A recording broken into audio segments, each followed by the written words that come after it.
Have you ever helped a complete stranger and then found out that stranger was about to destroy your entire life? That is exactly what happened to Caleb Stone. And the strangest part? He still says he'd do it again.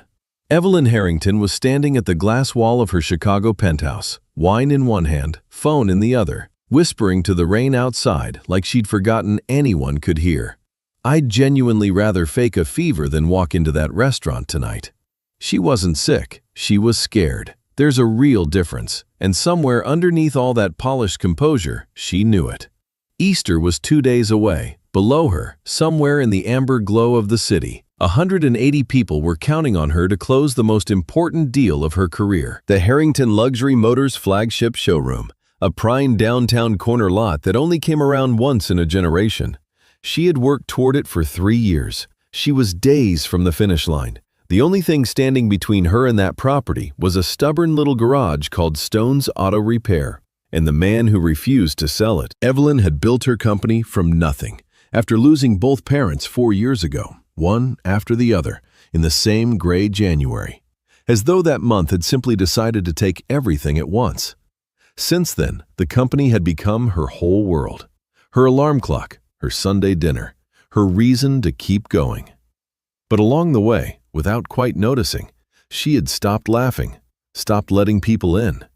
Her penthouse was beautiful and silent and perfectly arranged, the way places become when no one truly lives in them, just passes through.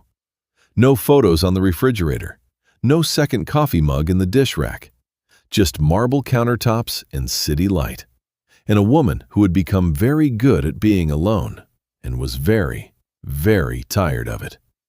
Her assistant Lauren had set up the blind date. "You need a night off," Lauren had said, which, in the way she said it, really meant you need a life.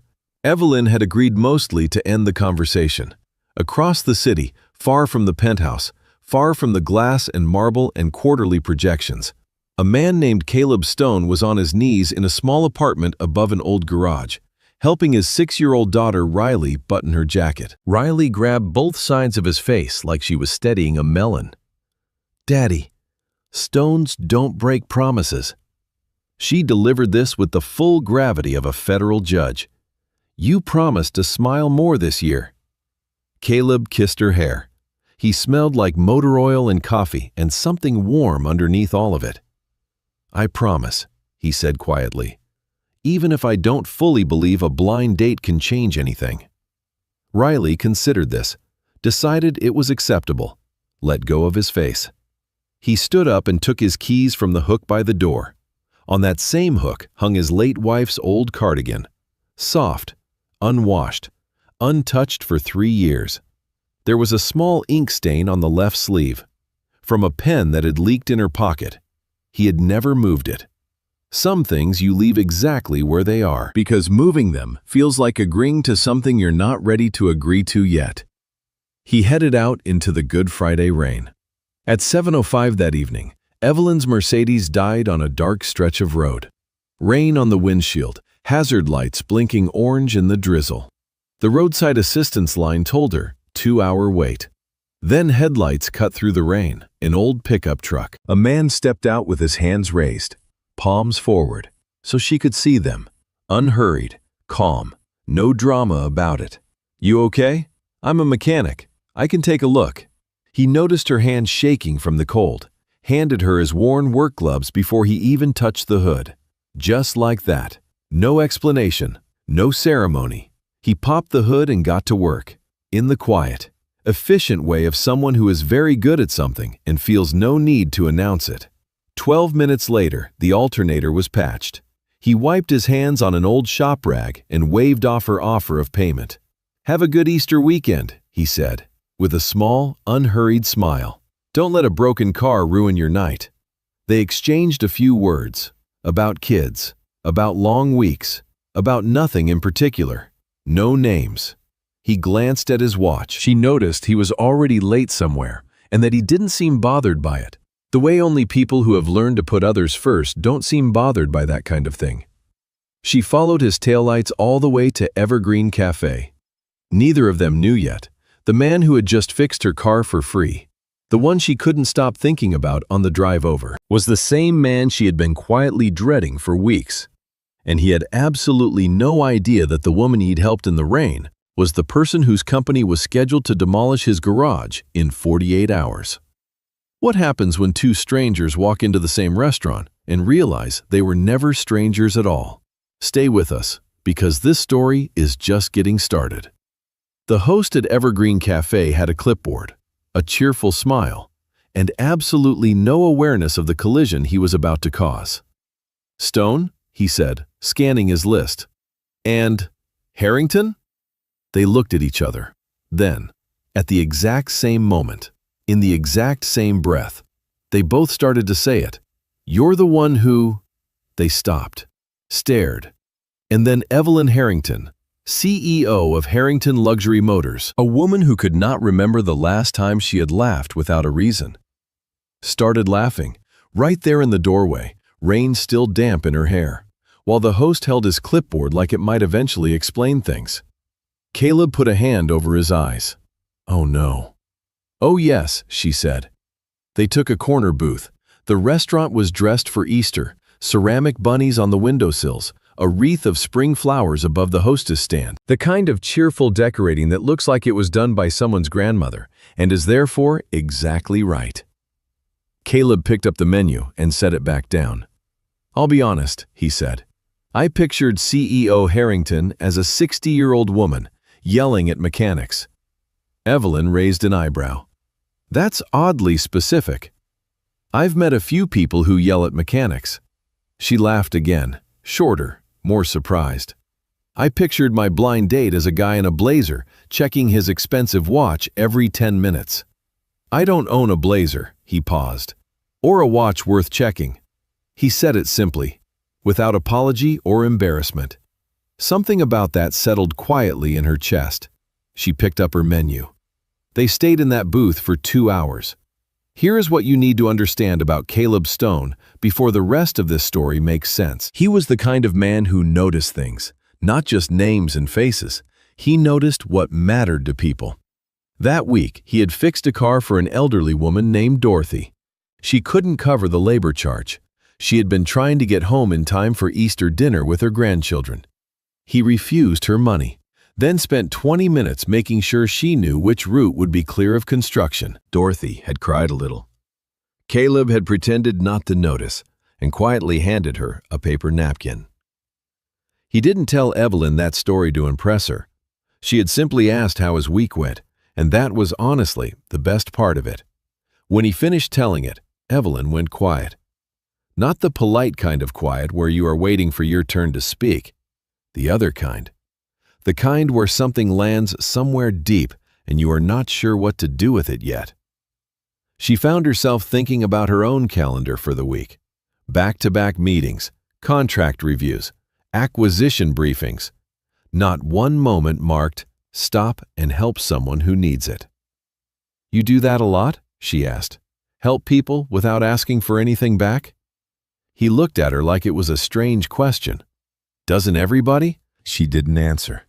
The honest answer was no, not in the world she had been living in lately. He refilled her water glass without being asked. Then, gently, "Whatever you're carrying right now, you'll get through it. Sometimes all it takes is realizing you're not as alone as you think." Evelyn looked at her glass. Her throat moved. She didn't say anything for a moment. He paid the bill. Then, with a dry smile, "Next time, you can treat." She was still thinking about that when she fell asleep that night. The next morning, Holy Saturday, Evelyn showed up at Stone's Auto Repair in jeans and a plain blue sweater, carrying a bag of art supplies she'd bought on the way. She wasn't entirely sure what had prompted it. She'd woken before 6, thinking about a little girl she had never met who was apparently very serious about drawing. Riley was at the top of the stairs, as if she'd been notified by some internal radar only 6-year-olds carry. "You're the princess," Riley announced, "who drives through spring rain." Evelyn blinked. Yes, I suppose I am." Riley grabbed her hand and pulled her inside before she could reconsider. They sat on the floor together. The linoleum was cold through Evelyn's jeans, and she didn't care at all. Riley arranged paper and colored pencils between them with the seriousness of a surgeon laying out instruments. They drew for an hour, Riley's tongue poking out in concentration. Evelyn rediscovering laugh lines she'd forgotten she had. At one point, Riley handed her a green crayon and said firmly, "You do the grass, I'll do the sky. Teamwork." Evelyn accepted her assignment without question. From the kitchen doorway, Caleb stood very still, a coffee mug cooling in his hands, watching his daughter laugh like that. The open, unguarded way she used to laugh, before the gray January that had taken his wife. Before this apartment above the garage became the quiet place where he tried every day to be enough for a little girl who deserved everything. His throat moved. He looked down at his mug. Riley held up her finished drawing, a yellow-haired woman in a white car, surrounded by pink flowers raining from the sky. Underneath, in a first grader's proudest handwriting, the princess who came through the rain. "I'm putting this on the refrigerator," Riley declared. Final, non-negotiable. Evelyn studied it for a long moment, her expression gone soft in a way she wasn't bothering to hide. Then Riley looked up, head tilted, deploying the innocent precision that only children can weaponize. "Are you Daddy's girlfriend yet?" A sound came from the kitchen. It was possible Caleb had inhaled his coffee. Evelyn laughed, full and real, and then her phone buzzed on the floor beside her, a message from Michael, her VP of Acquisitions. She read it once, then again. Stone's garage land deal approved, zoning cleared overnight, contract signing in 48 hours. The laughter stopped. Her hand went still on the phone. Riley had wrapped both arms around her legs and was humming something cheerful, completely unaware that the woman holding her drawing had just gone pale. Evelyn made a quiet excuse, left quickly, drove home in a silence so thick she could hear her own heartbeat over the rain. She stopped at a bakery without planning to, bought a box of Easter cookies, little yellow chicks, pastel-striped eggs. She sat in the parking lot for 11 minutes, holding the box, staring at the steering wheel. Then she drove home, without delivering them. What Evelyn didn't know, what was sealed away like a letter in an envelope she wasn't ready to open, was that the little girl she just left was already working on a second drawing, one Evelyn would not see for 4 more days. And when she finally did, it would be the thing that changed everything. 4 days. 4 days. And Evelyn went completely silent. Caleb's first message came the morning after Holy Saturday. Easy, low pressure. The kind a person sends before worry sets in. "Hey, hope you got home okay. Riley keeps asking when you're coming back." He waited a day. Then, "Everything all right?" Another day. Then, because he simply couldn't help it, she finished that second drawing. "Wanted you to know." Evelyn read every message. In the elevator, in parking garages, in the back of a cab on the way to a meeting she couldn't concentrate in. Each time her finger hovered over the keyboard and found nothing to type. What was there to say? "I disappeared because my company is about to take your home?" She wrote 3 drafts, deleted them all, put the phone face down and tried to focus on something else. She couldn't. Her whiteboard told the story clearly enough. Michael had sketched the full showroom layout in blue marker, square footage, revenue projections, construction timeline. In the lower left corner, marked in pale gray, was a small labeled structure. Existing structure, scheduled for demolition prior to groundbreaking. That small gray square was Stone's auto repair. She stood in front of it long enough that her assistant knocked twice, and, hearing no answer, decided not to come in. This is the part of the story where it might feel easy to judge her. But here is the truth about Evelyn Harrington. She had built her company the hard way. In the years after losing everything she had grown up around, she had made herself into someone who did not flinch. Because flinching was a luxury she could not afford when 180 people were counting on their next paycheck. She had learned to make hard calls quickly, to move forward without looking back, to keep personal feelings firmly out of business. She had simply never expected a business decision to carry a child's fingerprints on it. That Tuesday evening, alone in her apartment with a glass of wine she wasn't drinking, she finally allowed herself to think the thought she had been circling for days.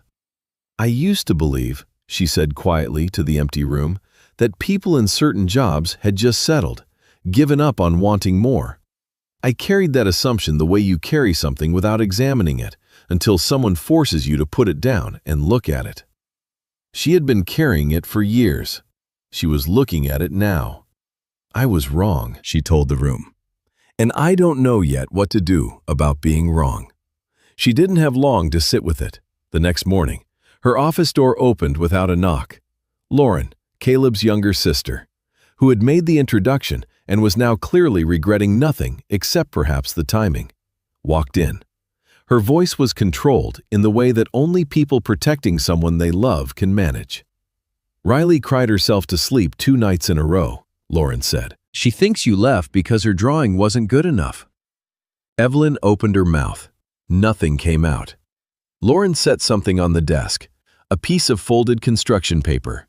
Riley's second drawing, the one from the text Evelyn hadn't answered, folded in half, the way children fold things when they want it to feel important. Evelyn picked it up.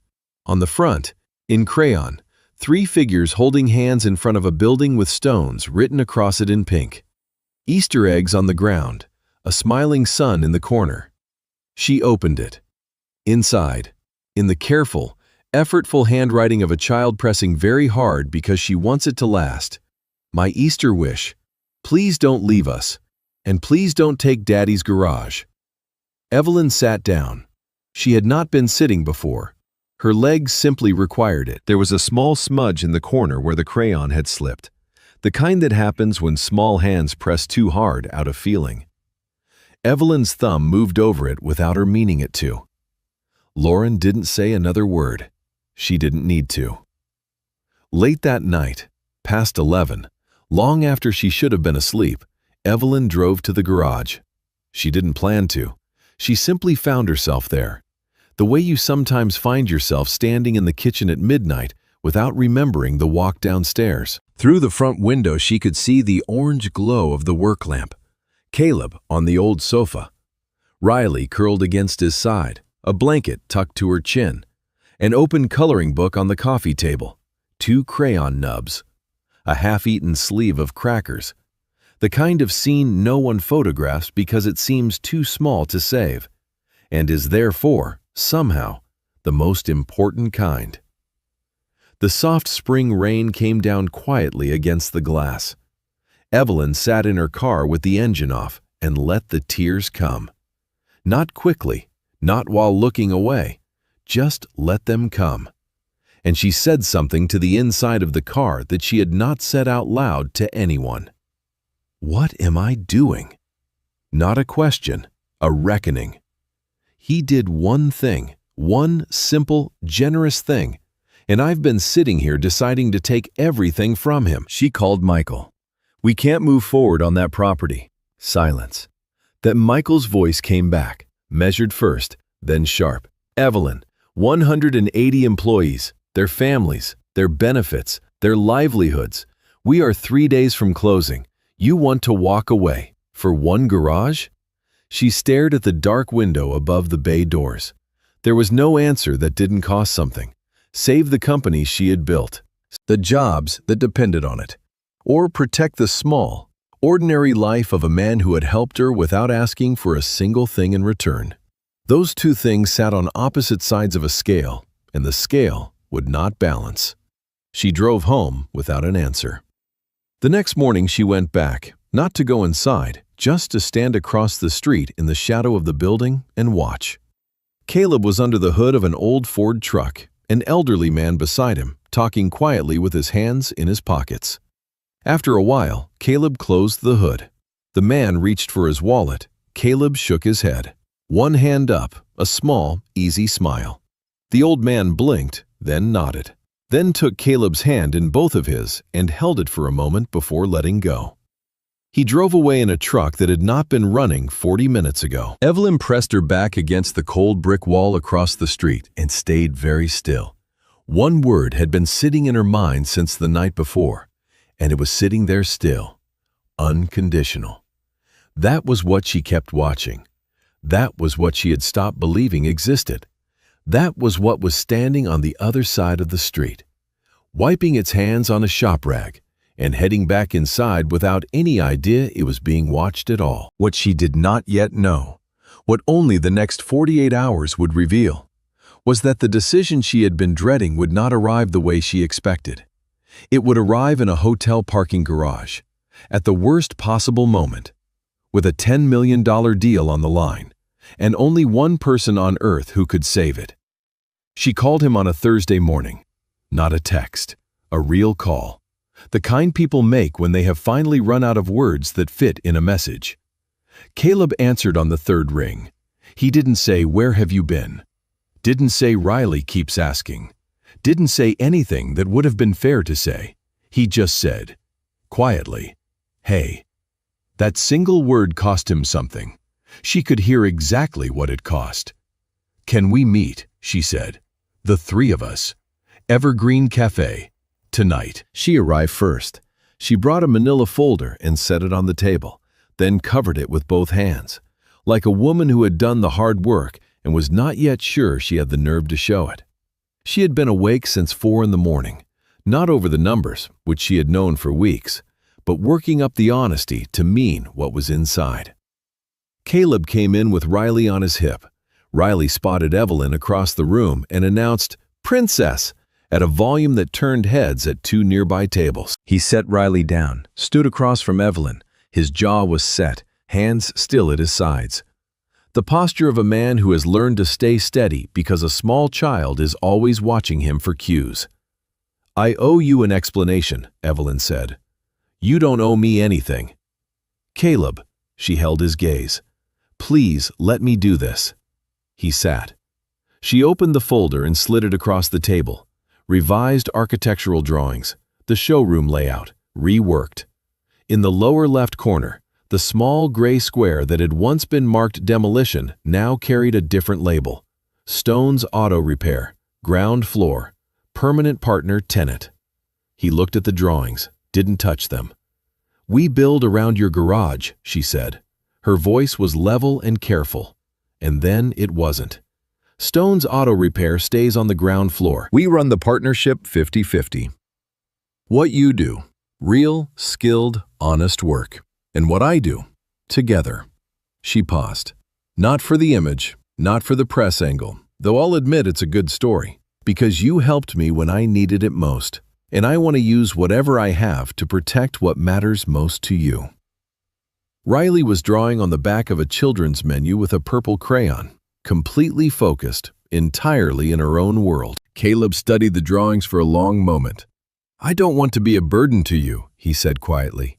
Something in Evelyn's face opened, not broke, but opened, the way a window does when someone finally lifts the latch.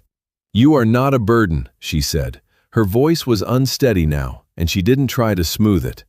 "You're the first person in 4 years who made me feel like I wasn't completely alone, and I know that's—" She stopped, tried again.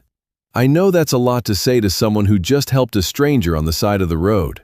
Caleb made a short, quiet sound that might have been a laugh. He looked at the drawings once more, then carefully slid them back toward her. "Keep those safe," he said. "We'll talk more when I get back." Riley looked up. "Is she crying?" she whispered to her father, loudly, in the way of a child who believes whispering is about intent rather than volume. "A little," Caleb said. "Good," Riley said, with complete sincerity, and returned to her drawing. Then both their phones buzzed, his first, then hers, half a second apart. Caleb glanced down, his expression shifted. Evelyn read Michael's message, and every trace of composure reorganized itself into something that looked like quiet dread. "Prototype broke down at the Meridian Hotel. Callaway is on site. We are losing the deal." Caleb watched her read it. "What happened?" "Arthur Callaway," she said. "He's been evaluating a major investment stake in Harrington Motors for 3 months. He's at the Meridian right now. Our new prototype sedan failed in the hotel garage. His flight leaves in under 2 hours." She set the phone face down on the table, deliberate. "The authorized service center is 40 minutes away in traffic." A pause. "You're the only person I know who could get there in time." She folded her hands on the table, a small, careful gesture. "But I am not asking you to do this for the deal, or for me. I want to be completely clear about that." She held his gaze. "Only do it if it's who you are." He looked at Riley. She had finished her drawing and was holding it up for his review. A horse, or possibly a very large dog, rendered in confident purple. He examined it with appropriate seriousness. She beamed. Then he stood, picked up his jacket, and said, "Let's go." The Meridian Hotel garage had the particular atmosphere of a lot of expensive pressure in a small concrete space. Arthur Calloway was broad-supported, white-haired, and patient in the way of someone who has weathered enough crises to trust that most of them resolve. He watched Caleb crouch beside the prototype, without introduction, without explanation, and begin working with the focused calm of a man who simply knew his craft. No performance, no commentary, just work. Calloway glanced at Evelyn. She gave a small, single nod. Just watch. 25 minutes. The engine turned over. Caleb stood, wiped his hands on the shop rag he'd carried in from the cafe, and stepped back. As he zipped up his bag, he said, "Not to the room, not performing it, just thinking out loud in the way honest people sometimes do. Luxury cars or beat-up ones, they're all just trying to take somebody home. What matters is whether the people inside feel cared for." A small pause. "Easter's a good time to remember that." Calloway was quiet. Then the old man stood up from the concrete parking block where he'd been sitting, straightened his jacket, and began to applaud. Just him, in a parking garage, applauding a mechanic. 50 years in business," Calloway said. "I have never once watched a man work that hard for someone else and ask for absolutely nothing." He looked at Evelyn. "This is your partner?" "Yes," she said. "Then I'm in." From the concrete step where she had been sitting with patient dignity, Riley began clapping. She had icing on her nose from the Easter cookie Evelyn had finally retrieved from that bakery box 3 days late. She was not bothered by the delay at all. Caleb looked at her, then at Evelyn, who was laughing and crying at the same time in the way that only the most genuine kind of happiness produces. She crossed the garage toward him, not planned, not staged, and he met her halfway. They held each other in the quiet of a parking garage on the Thursday before Easter, while an old investor studied his phone with great concentration, and a 7-year-old in a purple jacket clapped with the full force of her convictions. "We're a family now, right?" Riley informed the parking garage. No one disagreed. The most important question of the night hadn't been asked yet. It would come in a quiet restaurant, from the smallest person in the room, and it would ask for the one thing no business deal, no partnership agreement, and no architectural drawing could provide. 1 year later, Easter Sunday, 2027, Chicago. The morning light came in low and gold the way it does in April, that particular slant that makes even ordinary things look considered, like the world arranged itself on purpose. The Harrington Luxury Motors flagship showroom opened at 10 o'clock, and by 10:15, the line stretched down the block. Not solely because of the cars, though the cars were extraordinary. The kind that made people stop mid-sentence just to look. The line was because of the ground floor, right there, below the glass atrium and the Italian marble and the lighting designed by an award-winning architectural firm, was a garage, a working one. Bay doors open to the morning, the smell of clean concrete and motor oil drifting pleasantly into the showroom. A rolling tool chest with a dent in the third drawer that had been there since 2019. Above the bay doors, the original sign, weathered metal letters on a painted wood board. Stone's Auto Repair. Caleb's old pickup sat parked beside a 180,000 coupe, and by the time someone photographed them together and posted the image online, it had been shared nearly 50,000 times. By people writing things like, "This is exactly what it should look like," and "I genuinely cannot explain why I'm tearing up in a parking lot right now." Riley had asked that morning if they could print the photo and put it on the refrigerator. It was on the refrigerator before breakfast. Evelyn stood at the podium inside the atrium. She wore a dress the color of new leaves, and she carried the expression of someone who has recently and deliberately stopped being afraid. "I used to measure people," she said, her voice steady and clear, "by what they had built, what they owned, what they managed. I thought that was how you found out who someone really was." She paused. "I was wrong, and it took a broken-down car on a rainy Friday night to show me." In the front row, Arthur Calloway sat with his hands folded, nodding the slow nod of a man who has seen many things and is glad to have seen this one. "I want to say something I should have said a long time ago," Evelyn continued. "I used to pass certain neighborhoods, certain kinds of businesses, and assume, without ever really examining the assumption, that they weren't part of my world. And then my car broke down in one of those neighborhoods. A man stopped, fixed it, handed me his gloves because my hands were cold, and refused every dollar I offered." She looked out at the room. "He didn't know my name. He didn't know what I did for a living. He helped me because that is simply who he is." She found Caleb near the back of the room, standing with Riley at his side. He appeared to be inspecting the floor tile with unusual intensity. "He would be very uncomfortable with me saying all of this," she added. "Extremely," came the quiet reply from somewhere near the tile. The room laughed, warmly, the way rooms laugh when something is true. "So I will just say this," she took one breath. "A person's worth is not in their title, their salary, or what they own. It is in the moments they choose to stop and help. That is everything. That is the whole lesson."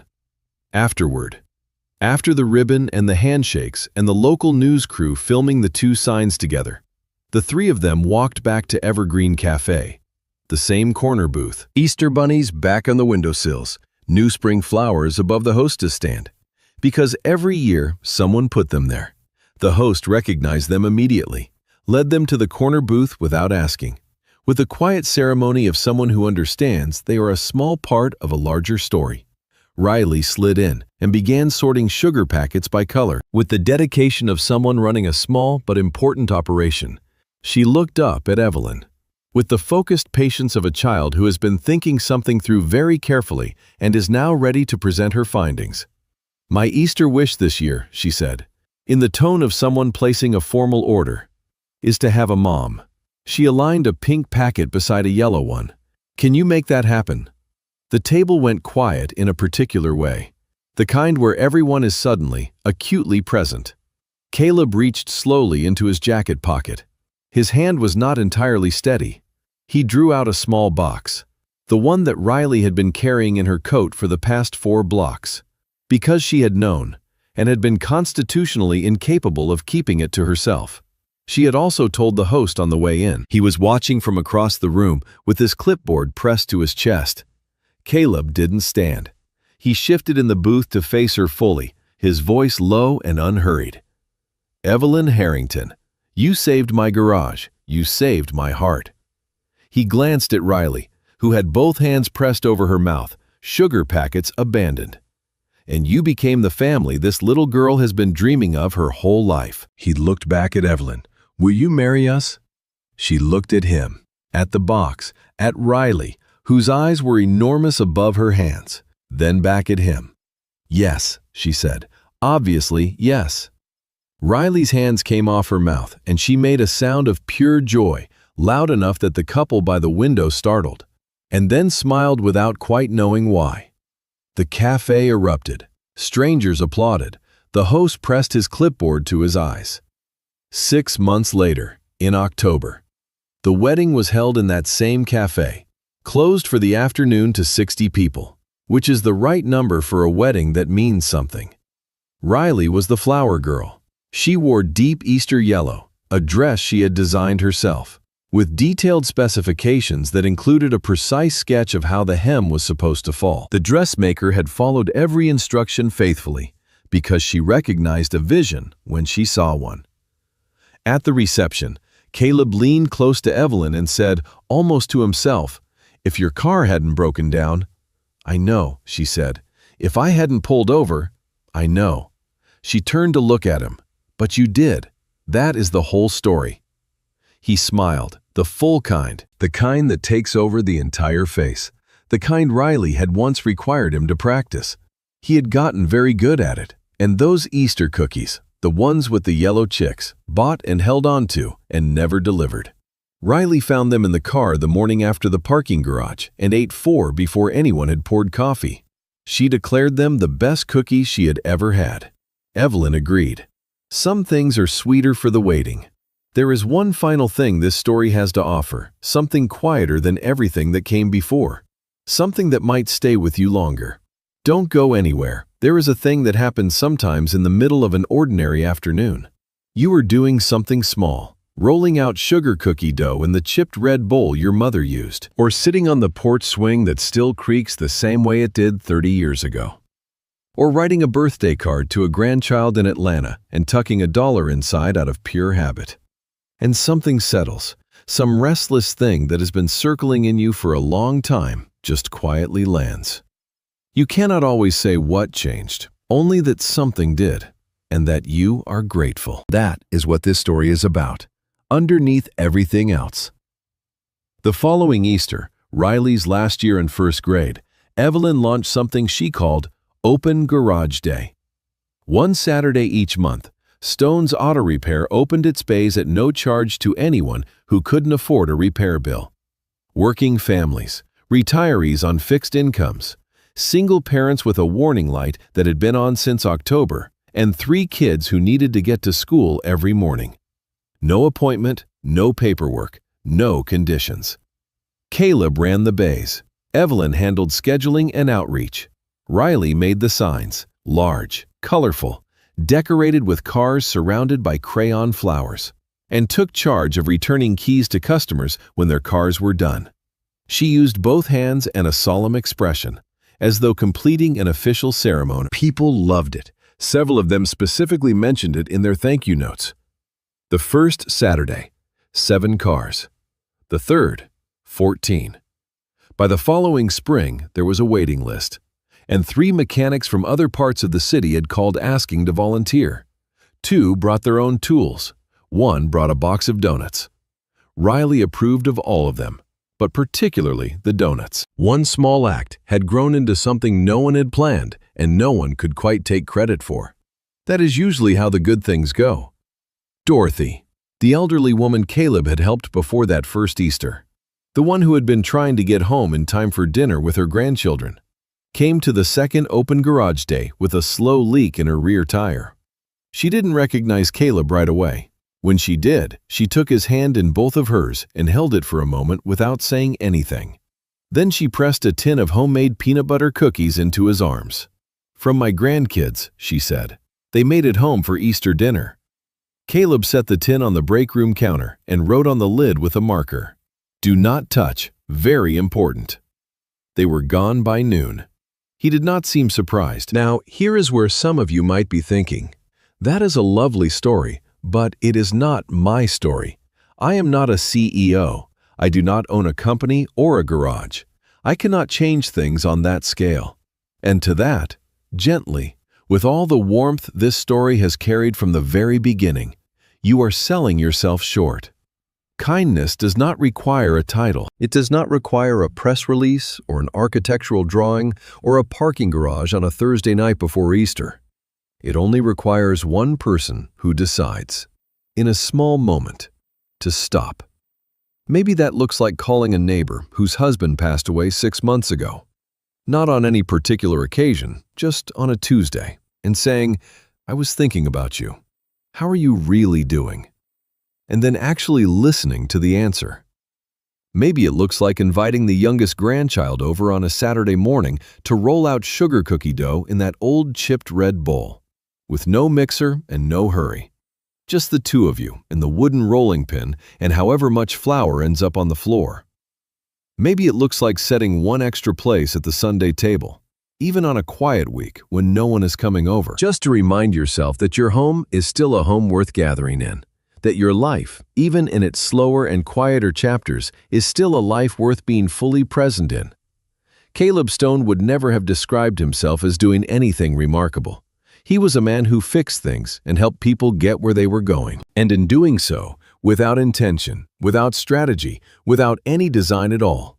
He repaired something in Evelyn that 4 years of achievement and forward motion had not touched. Evelyn would not describe herself as brave. She would say she was just a woman who finally got tired of pretending she didn't need anyone. There is a particular kind of courage in that, in setting down the armor, in admitting that lonely is not something to be managed or scheduled away, and that asking for help is not a weakness, but a door left open. She learned that from a mechanic in the rain. She will never stop being grateful for a broken alternator. This story teaches us something simple and specific. This week, pick one neighbor you have been meaning to check on. The widow 2 doors down. The older gentleman who stopped coming to church after his wife passed. Bring something small, a jar of soup, a cutting from your garden. Sit with them for 20 minutes and ask one real question. What was the best day you can remember from this past year? Then listen. Don't fix, don't advise, just listen. And if the house feels too quiet on Sunday morning, set the table anyway. Use the good plates. Pour the coffee into the mug he always used. You are not pretending. You are reminding yourself that your table is still a table worth sitting at. And that your kindness, offered quietly and without condition, is still the most valuable thing you own. Outside the windows of Evergreen Cafe, the spring rain that had been falling all morning slowed and then stopped, and the light came through the wet glass, low, gold, unhurried, the way it does after rain, as though the world has been washed clean and is taking a moment to decide what it wants to do next. Riley pressed her hand flat against the window. "Happy Easter," she said, to the light, to the street, to no one and everyone all at once. Our family. If this story gave you even one quiet moment of warmth, if it reminded you that ordinary people do remarkable things every single day, that kindness never needs a reason or a reward, and that it is never too late to stop and help and begin again, then share it with someone who needs to hear it today. Leave a comment and tell us, has a stranger's small act of kindness ever changed your day or your life? And subscribe so you never miss the next story. Happy Easter. We will see you in the next one. This story was written by a human with AI as a companion.